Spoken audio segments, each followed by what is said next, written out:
Bismillahirrahmanirrahim.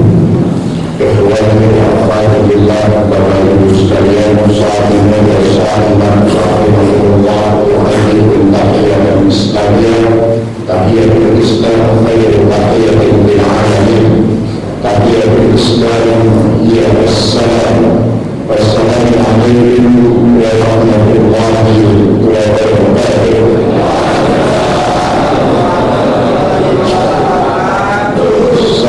Assalamualaikum warahmatullahi wabarakatuh.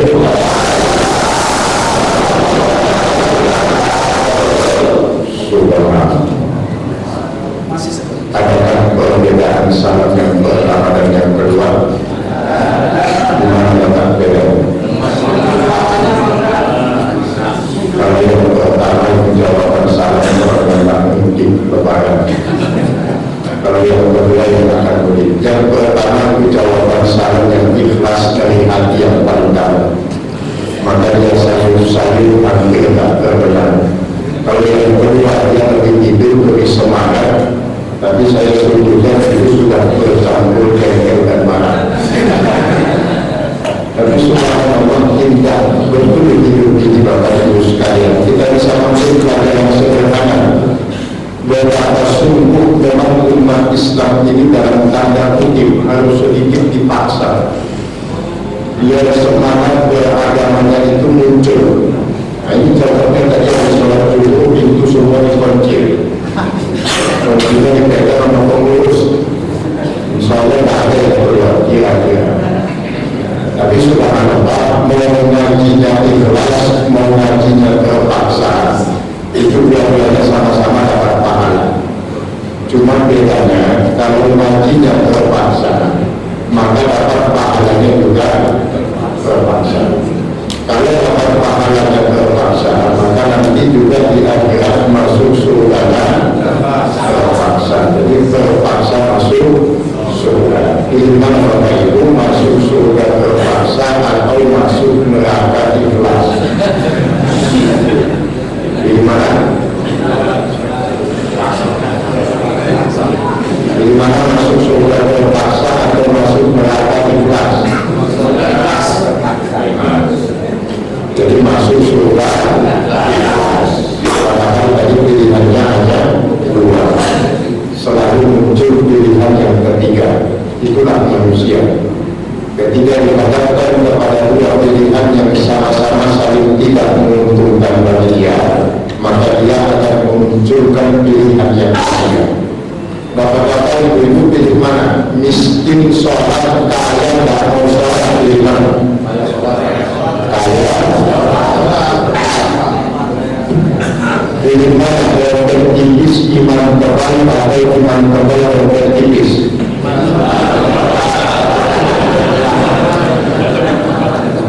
Iman tebal, dompet yang penting bukan muka.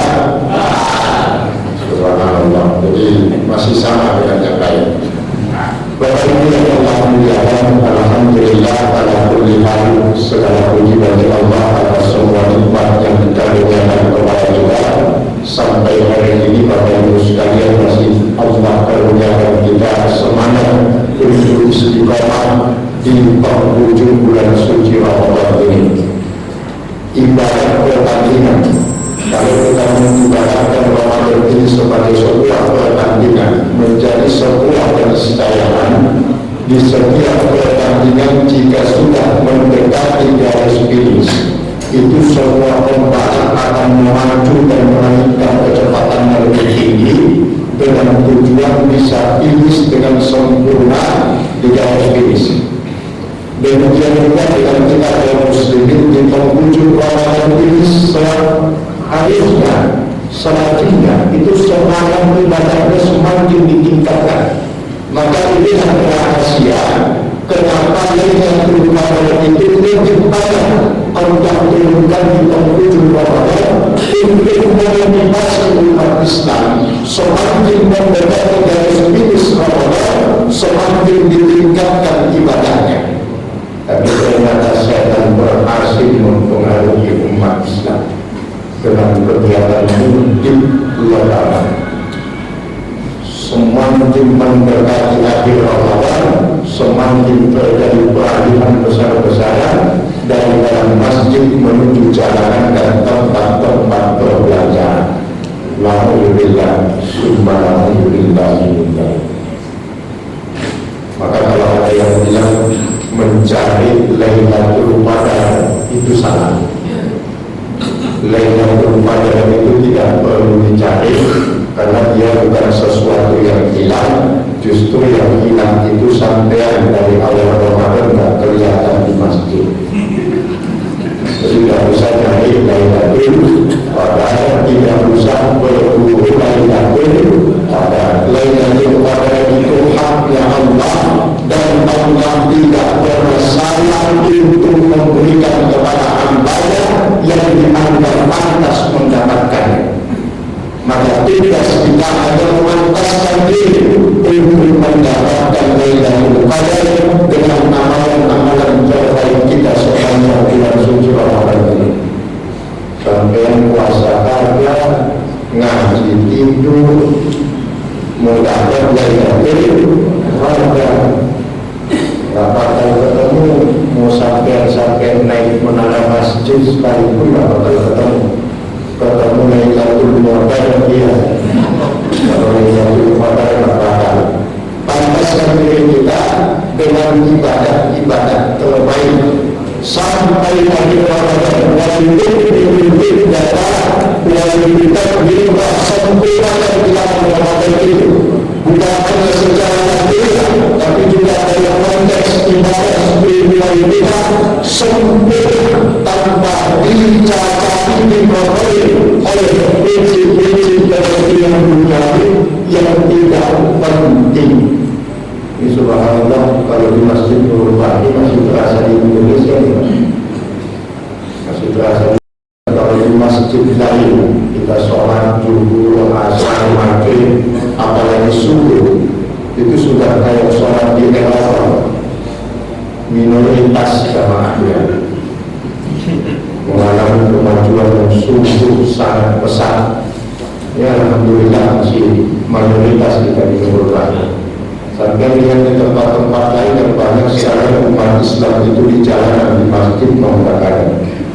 Tapi bersyukurlah, alhamdulillah Bapak-Ibu sekalian, di tengah ironisnya kondisi ini, anomali ini. Tapi kalau saya pribadi sih bersyukur, alhamdulillah.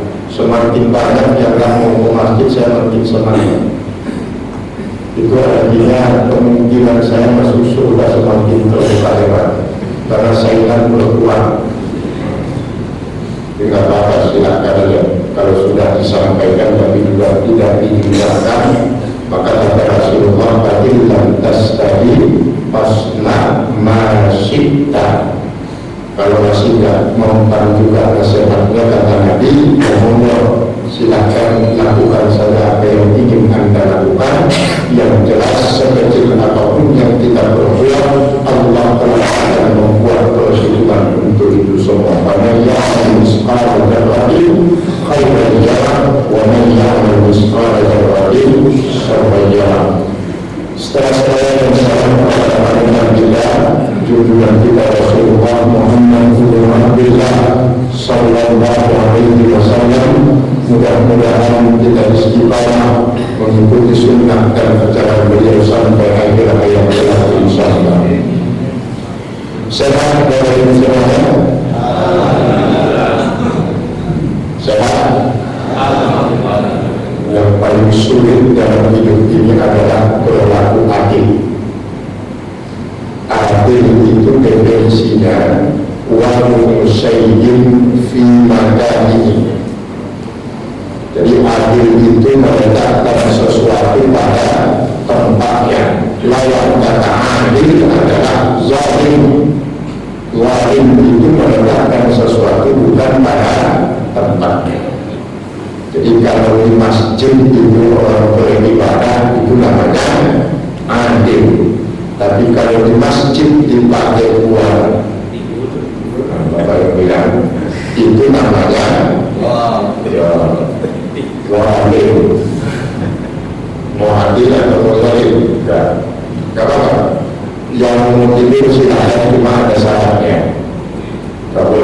dibangunkan sampai akhir maghrib nanti diangkat jalan. Orang kalau tidur itu tidak boleh dibangunkan, Pak, karena membangunkan orang tidur itu memutus nikmat yang sedang dia rasakan. Mana tahu sampai kita kan tidak tahu, mana tahu tidak ada mimpi sebanyak itu coba. Kalau kita sudah tahu sampai membangunkan kan putus semua. Jadi biarkan saja yang tidur. Mudah-mudahan masih Allah berikan nikmat bisa bangunkan. Kalau enggak ya mudah-mudahan diterima di sisinya. Diterima maksudnya tidurnya pahalanya. Mudah-mudahan pahala tidurnya diterima di sisi Allah. Kalau dia dan kalau ini sekalian yang Allah muliakan dan kita pada kesempatan siang ini Aminatun Nasibah. Jadi ayat yang ketiga dari surah Al-Rasiyah Aminatun Nasibah itu maknanya amalan-amalan yang melelahkan bekerja keras di dunia, di akhirat masuk neraka. Nah, kira-kira begitu. Jadi Aminatun Nasibah bekerja keras di dunia, tapi ujung-ujungnya di akhirat masuk neraka. Ini yang sangat berbahaya. Nah, Bapak Ibu sekalian yang Allah muliakan, sebelum kita masuk ke dalam tema ini, kita menyamakan persepsi dulu. Menyamakan persepsi agar tidak salah melihat tema besar ini. Yang pertama, Bapak Ibu sekalian yang Allah muliakan, bahwa kesia-siaan di dalam agama kita itu tidak hanya dilihat dari motivasi niatnya saja, tetapi juga dilihat dari tata cara melaksanakan ibadah tersebut. Maka ada kaidah sederhana dalam agama kita, la yatimul wajib illa bihi fa huwa wajibun. Sedekah itu bagus, tetapi kalau sampai bersedekah habis nyolong itu menjadi tidak baik. Jadi sesuatu yang baik, tujuan yang baik harus disampaikan dengan cara-cara yang baik. Itu salah satu kaidah yang mendasar. Maka kaifiah cara dalam agama kita itu sangat penting. Tidak hanya orientasi tujuan, tetapi cara juga. Nah, kalau kita analisakan, ini seperti sistem pendidikan di Indonesia yang rusak parah.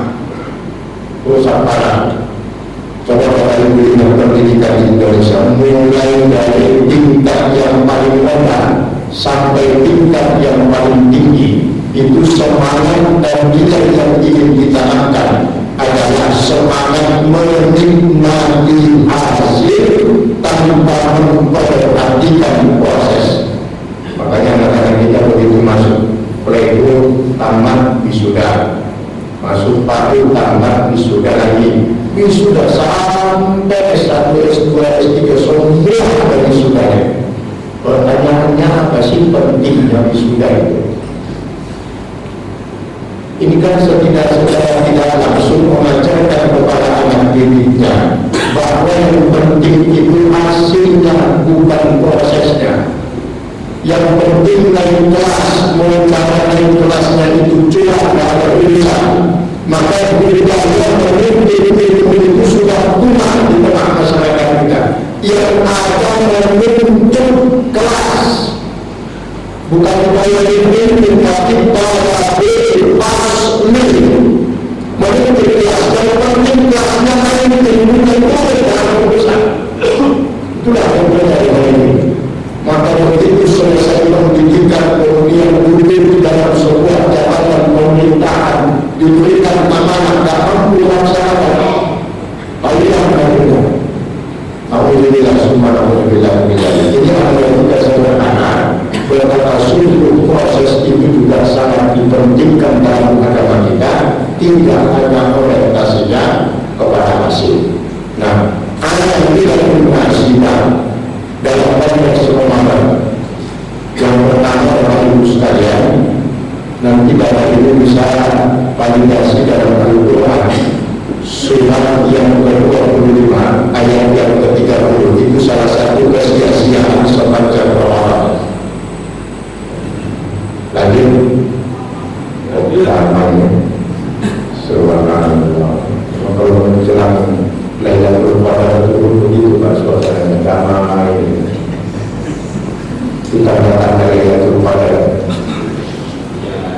yang akhir itu, subhanallah. Mudah-mudahan semuanya nanti malam dapat Lailatul Qadar. Di malam yang ke-27, kemudian 29 berdasarkan hadis Nabi yang paling banyak turun, paling banyak bukan pasti itu pada malam-malam 27 malam Qadar 27-29 penghujung dari Ramadan. Mudah-mudahan nanti semuanya ditakdirkan mendapat Lailatul Qadar. Jangan salah menafsirkan Lailatul Qadar. Lailatul Qadar itu bukan 1000 bulan, tetapi lebih baik dari 1000, karena ayatnya khairun min alfin syahr. Jadi bukan berarti Lailatul Qadar itu seperti 1000 bulan, lebih baik dari 1000 bulan. Jadi bisa 2000, 3000, 4000, 5000 bulan, terserah Allah SWT. Tapi Lailatul Qadar itu yang pertama adalah lihat tanazzalu alaihimul malaikatu wa ruh. Subhanallah. Kenapa begitu hebatnya Lailatul Qadar? Itu karena bukan hanya malaikat yang turun, tapi ada kata-kata lain di situ. Itu bukan maksudnya orang yang berikan, tapi malaikat Jibril. Malaikat Jibril itu panggilannya Ruhul Amin. Maka pada saat turun Lailatul Qadar, malaikat Jibril itu turun langsung. Padahal sebenarnya Jibril itu sudah selesai tugasnya. Begitu semua ayat-ayat yang Quran tersampaikan kepada kami. Tapi pada orang Lailatul Qadar, semua ayat turun dan tidak termasuk Jibril alaihissalam. Maka betul-betul menjadi malam keutamaan. Salam, damai, kedamaian, keselamatan, iya hatta ma'ulillah. Maka bisa dipastikan dia turunnya malam sampai terbitnya fajar. Apapun kebaikan yang Bapak Ibu lakukan pada malam Lailatul Qadar itu Allah balas berlipat-lipat ganda. Maka perbaikan ibadahnya dilakukan sholat dan seterusnya jatuh pada malam Lailatul Qadar, maka keutamaannya lebih baik daripada 1000 bulan. Subhanallah. Kenapa Allah memberikan kita Lailatul Qadar, Bapak Ibu? Karena umatnya Nabi Muhammad ini beda dengan umat Nabi yang lain. Kalau Nabi yang lain itu usia umatnya panjang-panjang. Umat Nabi Musa itu ada yang berumur sampai 200 tahun. Umat Nabi Nuh ada yang berumur sampai 300 tahun. Umat Nabi Isa 150 tahun. Tapi umat Nabi Muhammad berdasarkan hadis Ibnu Majah dari Abu Sa'id Al-Khudri tidak lebih dari 70 sampai 80 tahun. Yang paling banyak 70 tahun itu sudah wassalam. Dari usia umat Nabi Muhammad, tapi Allah memberikan fasilitas setiap yang bisa lebih panjang, lebih lama, dan lebih bermakna dibandingkan dunia. Maka jangan sia-siakan Bapak Ibu sekalian. Subhanallah. Coba kita dudukkan kepala kita sebentar. Ingat zikirnya Abu Nawas. Ilahi Abdul Asi Ataka. Ya Allah, hamba yang bermaksiat tidak datang mengetuk pintu taubat. Zunubi mislu a'da rima. Ya Allah, dosaku bagaikan bilangan pasir di pantai. Wa umri najisun fi kulli yawm. Wa zambi zahidun kaifa timani. Ya Allah, Bapak Ibu sekalian, coba umur kita semakin hari makin berkurang, tetapi dosa kita semakin hari semakin bertambah. Bagaimana mungkin kita masih bisa menuntut mengangkat kepala dalam hidup ini? Kalau hakikatnya setiap hari dosa bertambah, tetapi usia semakin berkurang. Bapak Ibu yang Allah muliakan, memang banyak di antara manusia yang tidak suka ketika kita bicara tentang kematian, tapi yakinlah bahwa kematian itulah satu-satunya kepastian dalam hidup kita. Amin. Nasibah. Dalam konteks Ramadan, salah satunya adalah surat yang ke-25 ayat yang ke-30. Ini pada sunyi senang kebanyakan tahajud dan beribadah. Bapak Ibu, hati-hati kalau yang kebanyakan tidur. Hati-hati, karena tidur itu justru membuat seseorang itu semakin dekat kepada kematian. Ya. Jadi yang banyak-banyak tidur itu malah dekat kepada kematian. Coba yang ngantuk-ngantuk itu, yang ngantuk-ngantuk itu posisi kepalanya kemana? Pasti ke bawah. Pasti posisi kepalanya ke bawah.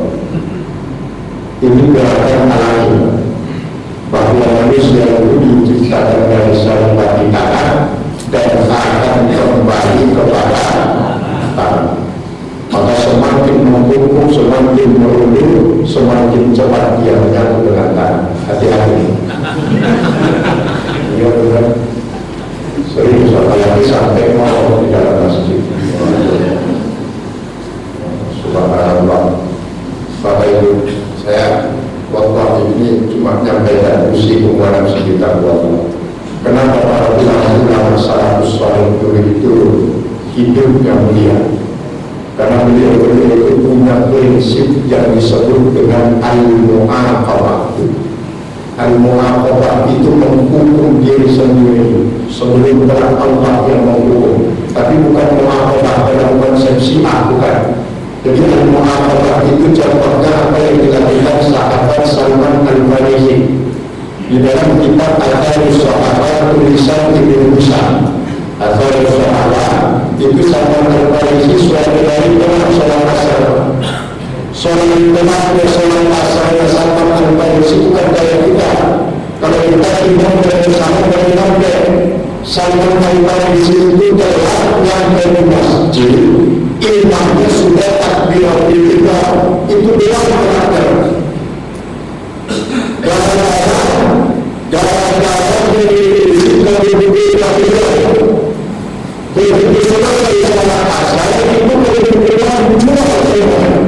hasil perjuangannya disedekahkan kepada fakir miskin. Itu namanya konsep mu'aqabah. Nah, bagaimana kita mempraktikkan dalam kehidupan ini?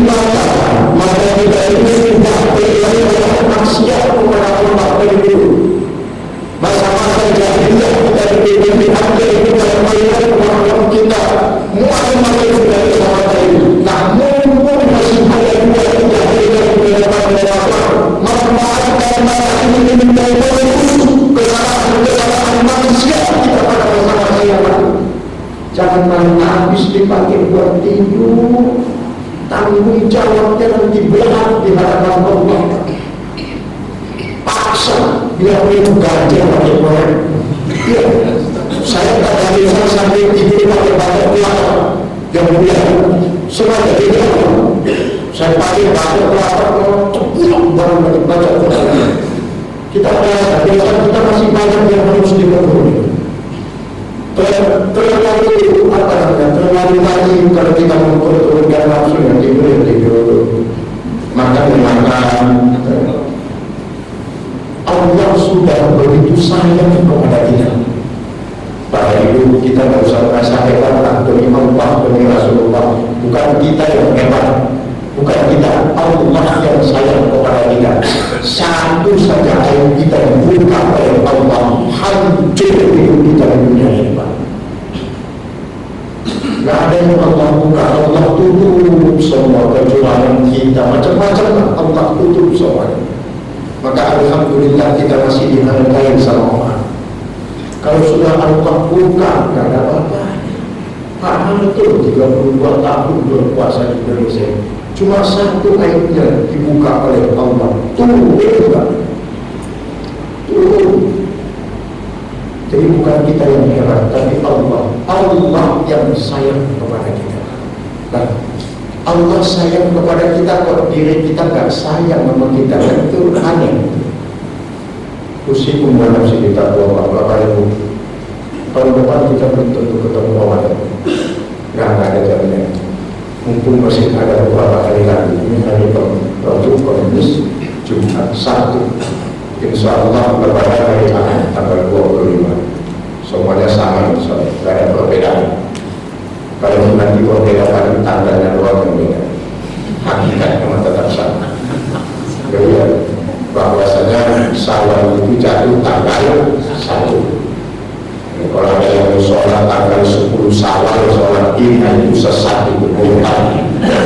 Kalau nanti dia sholat ke tanggal 1 Syawal itu masih sama, cuma beda tanggal Masehinya saja. Kenapa beda? Ya beda cara mendekatinya kan gitu. Dulu kalau zamannya Pak Yusuf Kala waktu jadi wakil sama Pak SBY, itu ketua Muhammadiyah Pak Bim, ketua NU Pak Hasim, itu dipanggil ke istana sama Pak JK. Ini kenapa NU Muhammadiyah tak bisa sama? Bisa disamakan kan kira-kira kata Pak JK?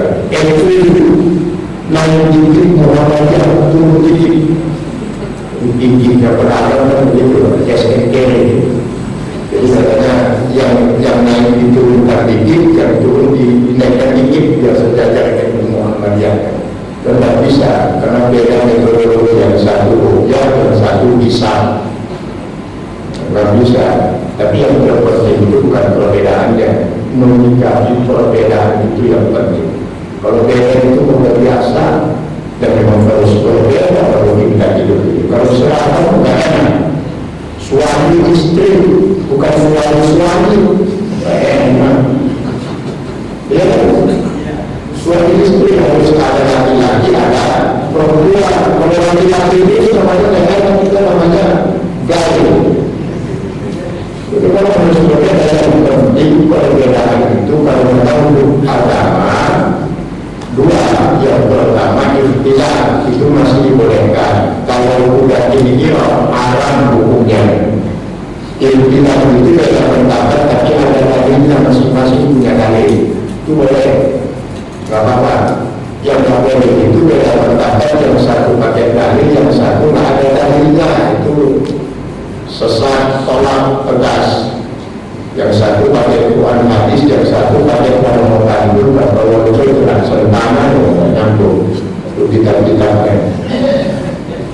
Kalau kita dulu, dan kalau Quran kandung jelas sentana. Kejawen yang para wanita azan berkumandang orang-orang berjalan sendiri. Santai apa mas? Saya lagi sholat. Jadi bagi dia sholat itu cukup mengingat Allah. Kalau bagi dia sholat itu adalah ingat, maka begitu aja berkumandang yang ingat nama Allah itu adalah sakar mil. Kira-kira agama punya nenek moyang. Terus apa gunanya Rasulullah memberikan syariat begitu? Kadang-kadang yang begini, makanya hati-hati. Tapi kalau dia ada dalilnya, itu nggak apa-apa beda. Contoh sujud tangan duluan apa duduk duluan, itu duluan ada dalilnya, ada hadisnya, sahih lagi dua-duanya. Sama-sama riwayat Abu Dawud. Nah yang begitu itu nggak boleh ikut. Terserah mau tangan duluan boleh, mau duduk duluan boleh, jangan boleh kepala duluan. Karena itu namanya bukan sujud, namanya musab. Kalau ada dalilnya, nah itu duluannya. Sampai nggak usah contoh kalau begitu. Dan kenapa ada perbedaan itu? Kok Rasulullah mungkin orang-orang yang nyinyir itu, orang-orang kaum nyinyir itu, kemarin beberapa hari lalu muncul lagi satu lagi itu, Pak, gak apa-apa kata dia, Kiai Haji siapa? Jangan sebut nama nanti batal terus. Yang dia bilang, setiap orang yang melakukan kebaikan, apapun agamanya itu, apapun agamanya pasti mendapat tempat terhormat di sisi Allah. Oh, dia cacat. Beda di stasiun TV swasta. Ini bodohnya. Ini kan menyesatkan. Maka memberi agama yang bukan begitu. Karena muda, kelihatannya orang muda bukan muslim. Usahakan mengusah dari usaha. Ini kiai-kiai yang bahaya, bukan yang benar. Ini yang cuma si tubuh dia begini. Yang mempercayai itu sesat pikiran yang begitu hati-hati. Soalnya ketika dilihat dia orang itu tidak dilihat agamanya, tapi dilihat dari perbuatannya. Oh, ini sama. Dari perbuatan tegas yang disampaikan, amal dan salah sebesar apapun sedekah apapun apalagi orang kafir ini dinamakan sia-sia. Kenapa? Karena tidak diberi iman kepada Allah dan Rasulnya. Kenapa ini subhanallah bahwa ini muncul semua orang-orang yang begitu. Ini manusia-manusia begitu masuk kelompok al-jiniyun. Itu yang prinsipnya dari lillahi rabbi menjadi lillahi lobi. Ini penganut paham al-butun. Bapak tahu butun? Batnun. Oh, jadi penganut mazhab al-butuniyah berperutan. Ini kata sahabat Umar. Bapak Ibu bisa lihat dalam asal sahabat yang besar itu yang menulis biografi Umar bin Khattab, orang yang pikirannya itu hanya untuk mengisi perutnya, itu harga diri orang tersebut sama dengan apa yang akan dikeluarkan oleh perutnya. Jadi dalam punya harga manusia yang begitu, menjual agama hanya urusan-urusan dunia semata. Siapapun semua agama, terus apa gunanya kita jadi muslim kalau itu? Jadi ada berkata-kata semua masuk surga enak teman. Terus apa gunanya agama itu, Al-Quran itu, Rasul dan Nabi itu diturunkan oleh Allah? Jadi Bapak Ibu sekalian hati-hati. Nah ini juga menjebak Ramadan kita menjadi sia-sia. Al-Baqarah surat yang ke-25 tadi yaitu tentang masalah ajrul Quran, mengabaikan Al-Quran. Hati-hati Bapak Ibu sekalian, jangan sampai kita termasuk kategori yang mengabaikan Al-Quran. Siapakah mereka yang mengabaikan Al-Quran? Para ulama tafsir sepakat memaknai surat yang ke-30 dan surat yang ke-25 ayat yang ke-30 itu dengan kata-kata seseorang yang 3 hari berturut-turut tidak membaca Al-Quran itu sudah termasuk kategori mengabaikan Al-Quran. Hati-hati. Jadi Bapak Ibu sekalian, alhamdulillah Ramadan ini kita akan beberapa kali, tapi yang terpenting bagaimana nanti Al-Quran itu tetap menjadi teman kita sepanjang tahun. Allahumma ja'alil lana Al-Quran fid dunya khairina. Kemudian Bapak Ibu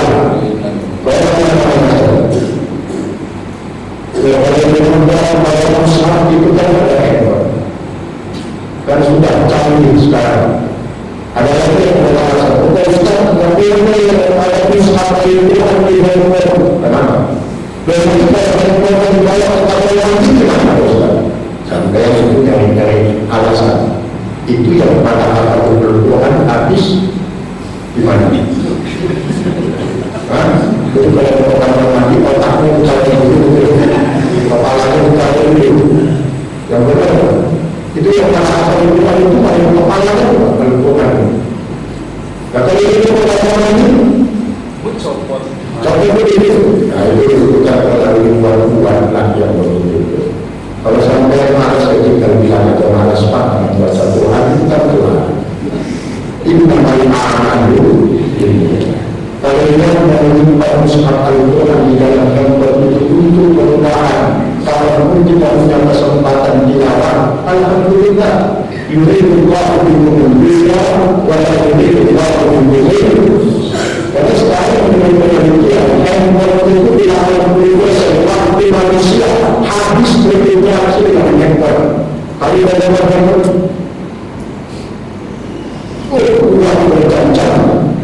Dan kalau kita tak memanfaatkan di dalamnya ada mushaf Al-Quran, ya nggak apa-apa. Kalau saya ditanya kemana hukumnya Al-Quran di dalam handphone, saya bilang boleh kalau niatnya untuk penggunaan beribadah. Tapi kalau niatnya buat hanya gaya-gayaan, itu yang boleh.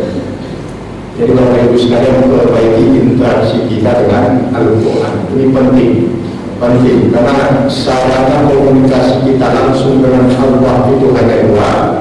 Pertama ketika kita sedang sholat, dan yang kedua ketika kita sedang membaca Al-Quran. Hadis riwayat Abu Dawud dari Anas bin Malik.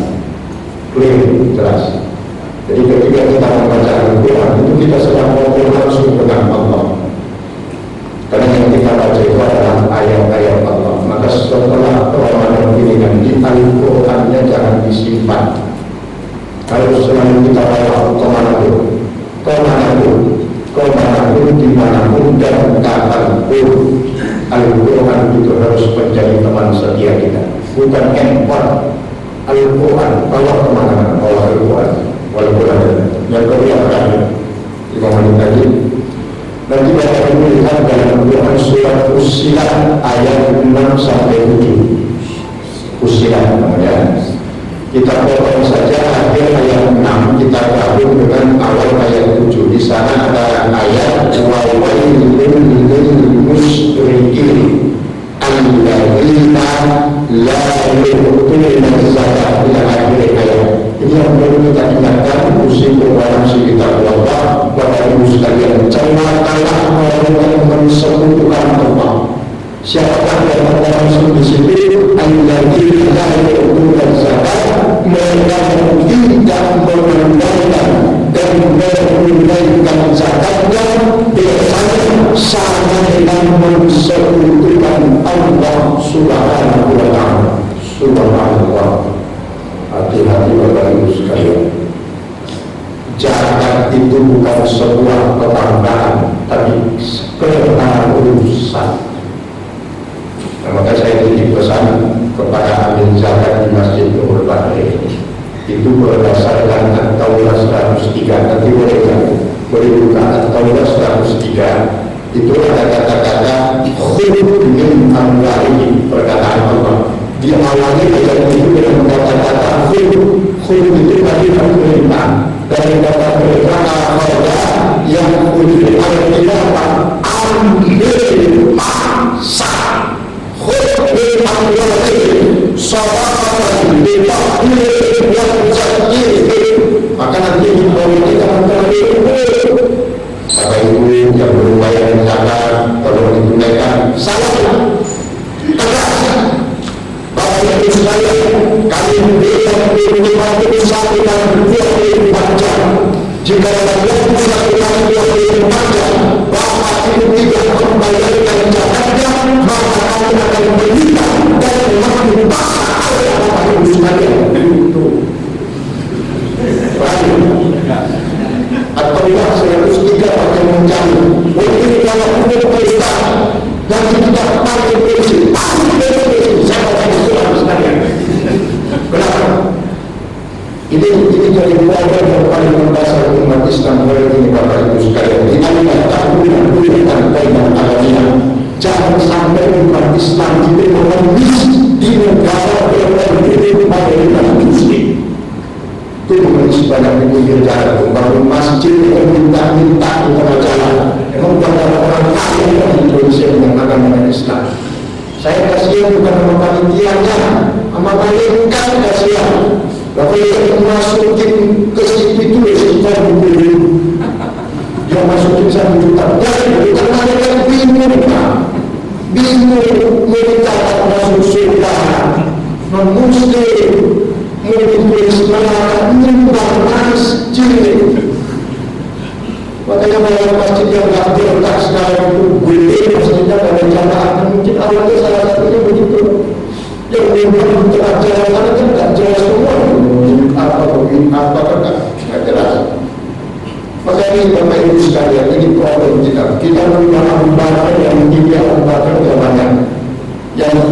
tipe sahabat Umar bin Khattab sudah banyak, yang punya tipe sahabat Ali bin Abi Thalib sudah banyak, yang belum punya kita tipe Utsman bin Affan itu belum punya. Bapak yang berisi apa yang saya bahas itu potensi jarak setahun itu 200 triliun rupiah. Tapi yang mampu dikumpulkan oleh Basnas itu baru mencapai angka 4 triliun. Ada 196 triliun lagi zakat umat Islam yang tak jelas di mana contohnya. Padahal dosa orang yang menahan zakatnya itu sama dengan dosa mensekutukan Allah. Ketika Bapak Ibu mengeluarkan zakat itu sama saja buang kotoran, membersihkan harta kita dari hak milik orang lain. Maka dalam hadis riwayat Muslim dari Anas bin Malik, orang penghidupkan itu kata Nabi adalah malik. Orang-orang yang penghidupkan itu malik karena dia memakan harta yang bukan miliknya dan haknya dia. Bapak Ibu punya kata-kata pelit, kikir, wajib, oleh apa itu? Betul,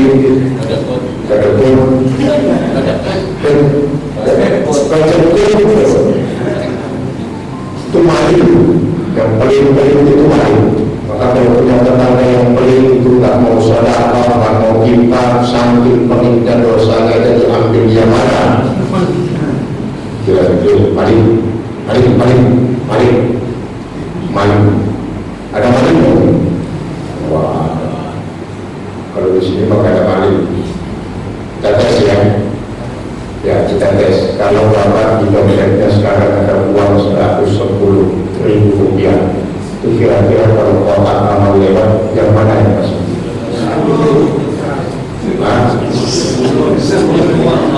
Yang mana? Kalau 115.000 yang masuk? Kalau 116.000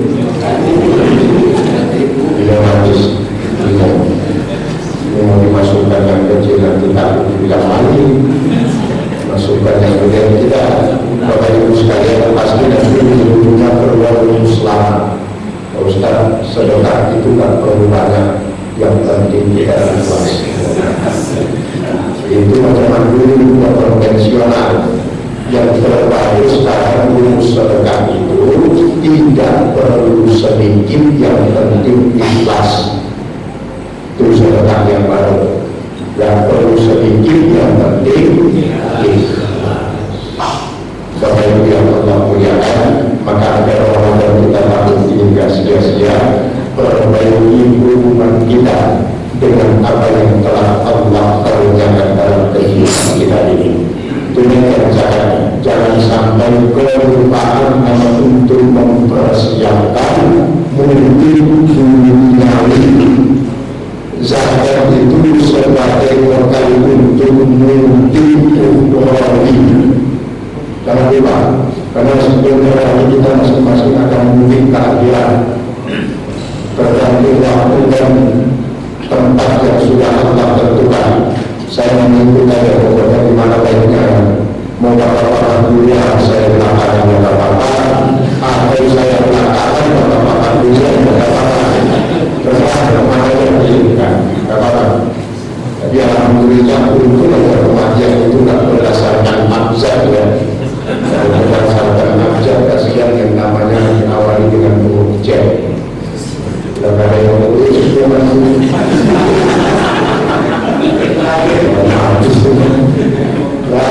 Mandi sendiri, sholat sendiri, dan kuburan sendiri, terus bisa. Alhamdulillah ternyata mati itu acak, ya sesuai dengan takdirnya masing-masing. Tapi yang penting Pak, mati itu yang penting. Yang terpenting itu mikirin bekalnya. Mati itu tidak ada jeleknya dalam Islam. Coba Bapak Ibu lihat, tidak ada yang jelek. Mati dalam Islam itu ya bahasa yang pulang kan inna lillahi wa inna ilaihi. Tapi kalau dari ngomong di masjid pulang rahmatullah, pulang siapa yang suka pulang? Ini yang apa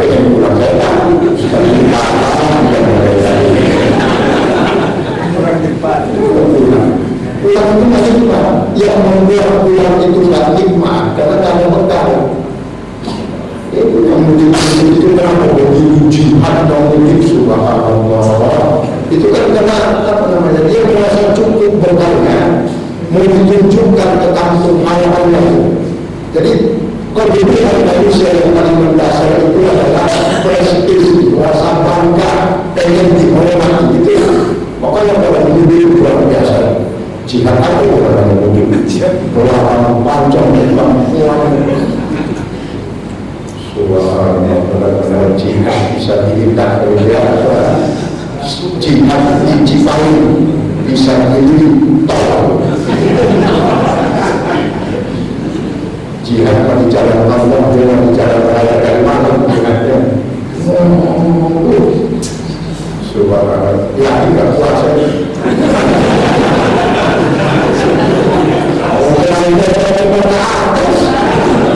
Biasanya mana tidak ada yang rasa saya dulu, kok dia rasa ini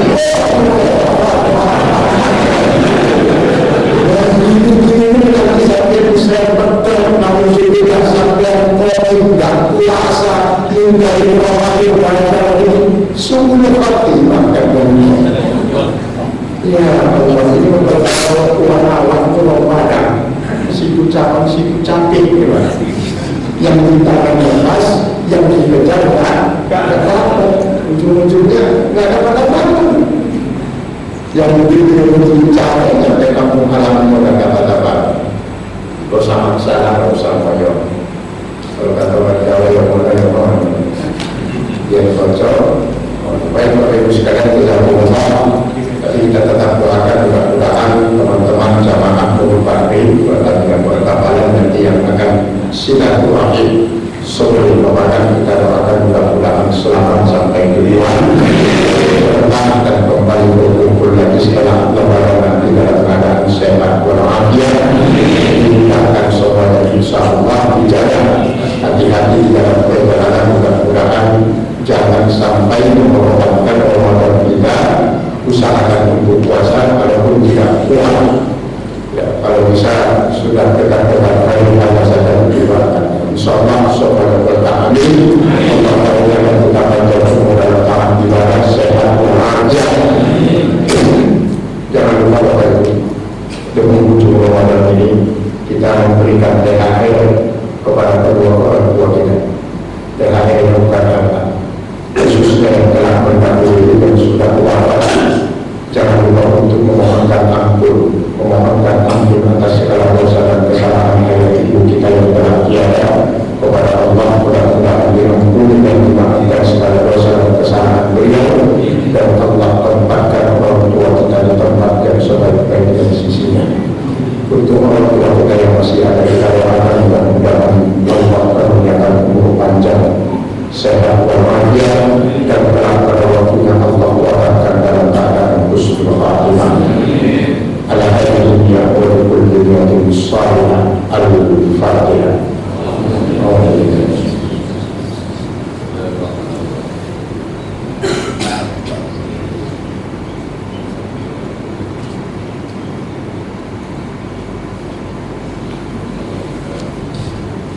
Amin ya Allah ya Rabbal Alamin. Ada Allah yang biar ajmain. Kita tutup dengan kata